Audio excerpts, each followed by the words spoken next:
Mr. Custis, how are you doing today? All is well on my end, no complaints. Okay, and heck of a win last night. Beat Virginia by double digits. How does that feel today?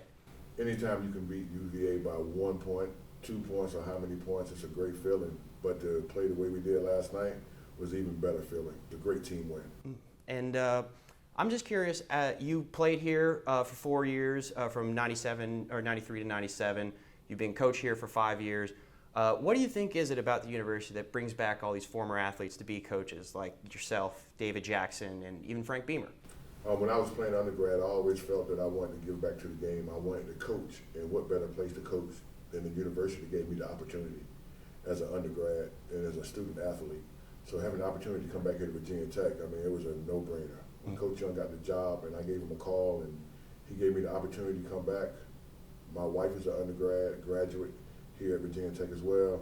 So to come back to Blacksburg, as they say, this is home. What would you say is your fondest memory as a Tech, either an athlete or as a coach?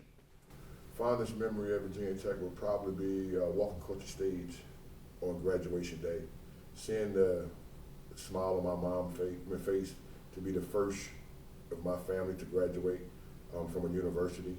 And that was my fondest, best moment. And then I would have to say high second would be winning the NIT in 1995. And I believe that David Jackson and his twin brother were also on that team, and he's on the staff with you right now. Is it kind of cool to have, a recollection after 20 years where you guys are still doing it for the Hokies? Yes, we reminisce a lot about our time here as teammates, and now as staff, we're here and reliving some of the same memories and talking about our experiences, passing it on to the current players and staff. So we always try to fill them on things that we did here as an undergrad, and walking across the same yard that our players are walking across, experiencing some of the same love from the fans, and I mean, just to be able to share that and be in the moment with them is great. And you talked about love from the fans. Do you think there's been a shift from as far as Tech fandom towards basketball since you played? Back then, it was the beginning of Frank Beamer's rise to prominence and building up to the national championship, and now we have a top 10 women's basketball program. The men's team won the ACC tournament a few years ago. Have you noticed that it might be more of a multifaceted athletic school? Athletics at Virginia Tech is doing well as a whole. Women's basketball is doing exceptional. What Coach Pry's doing right now with football is great. Men's basketball, I mean, we're in a great place right now. There's room for improvement, of course, in all sports. But right now, I think Virginia Tech athletics is in a great spot. Last night on the Jumbotron, they had a brief moment where they talked about, I believe it was a quote from you about Nikki Giovanni. I also read that she had a big impact on you, and as soon as you enrolled at Tech, you decided to immediately enroll in one of her classes. What do you think she's meant to you as a person as you've grown? I took 2 of her classes in undergrad. I had heard the name Nikki Giovanni, being a famous poet, but knowing that she was here at Virginia Tech, I wanted to get to know her personally. And she's a better person than I had ever imagined.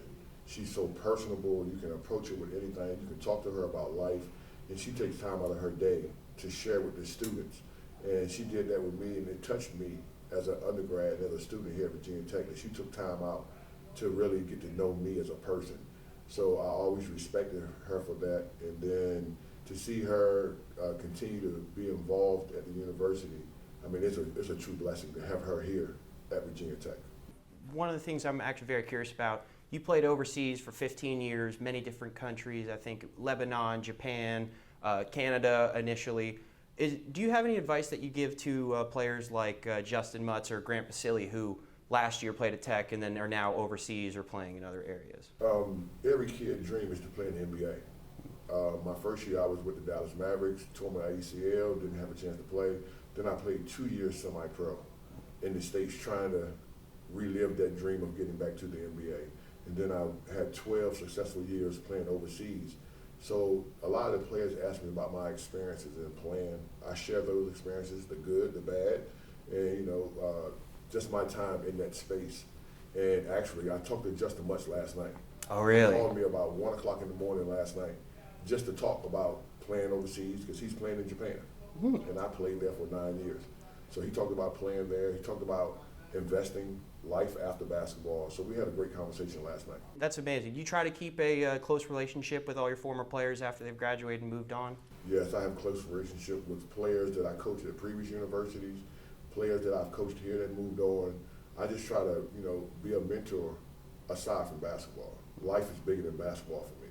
So if I can continue to stay in contact and advise these guys, that's what I'm in this business for. Are there anybody, you just mentioned Mutz, who called you at 1 a.m. just to talk. Is there anybody else, or has there been a favorite Hokie of yours or somebody you've really connected to in your time here? I think I'm pretty close to all the Hokies. I don't have a favorite Hokie. Whether you're a walk-on or you're the star player, I treat them all the same. I stay in contact with them. I text them. I call them. They call me, and I'm always a phone call away if they need me.